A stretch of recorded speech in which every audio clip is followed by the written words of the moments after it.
नमस्कार मित्रांनो, महाराष्ट्रातील मराठवाडा इतिहास, श्रद्धा आणि गूढतेने भरलेला भाग आज या व्हिडिओमध्ये आपण पाहणार आहोत. मराठवाड्यातील अशी 5 मंदिरं जी फक्त मंदिर नाही तर हजारो वर्षांचा इतिहास, चमत्कार आणि अद्भुत कथा सांगतात. ही मंदिर आयुष्यात एकदा तरी नक्की पाहायला हवीत. नंबर 5 वर येतं श्री महादेव मंदिर, धाराशिव.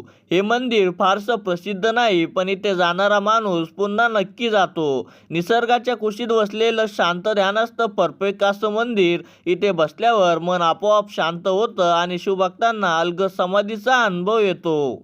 नंबर 4 श्री योगेश्वरी देवी मंदिर, अंबाजोगाई. मराठवाड्यातील शक्तिपीठ म्हणून ओळखलं जाणारे हे अद्भुत मंदिर माता योगेश्वरी ही माता अंबेचा अवतार मानली जाते. खास गोष्ट अशी आहे, इथे नवरात्र होणारा उत्सव पूर्ण मराठवाडा पाहायला येतो. श्रद्धा अशी आहे की मनापासून केलेली प्रार्थना आई कधीच रिकामी पाठवत नाही. नंबर 3 परळी वैजनाथ मंदिर, बीड.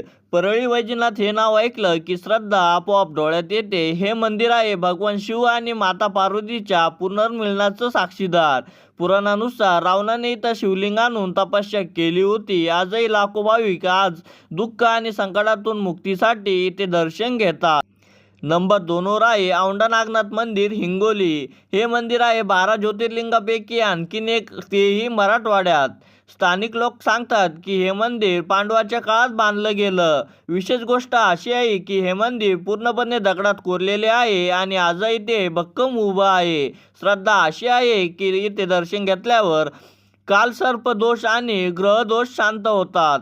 नंबर 1 श्री घृष्णेश्वर ज्योतिर्लिंग, वेरूळ, संभाजीनगर. मराठवाड्यातील नव्हे तर भारताच्या 12 ज्योतिर्लिंगापैकी एक असलेलं श्री घृष्णेश्वर मंदिर. हे मंदिर एलोरा लेण्यापासून अगदी जवळ आहे आणि त्याची वास्तुरचना पाहिली की थक्क व्हायला होतं. मान्यता अशी आहे की ते भगवान शिव स्वतः प्रकट झाले होते. खास गोष्ट अशी आहे की ते दर्शन करताना भाविकांना गाभाऱ्यापर्यंत प्रवेश दिला जातो, जे फार कमी ज्योतिर्लिंगाला पाहायला मिळतं.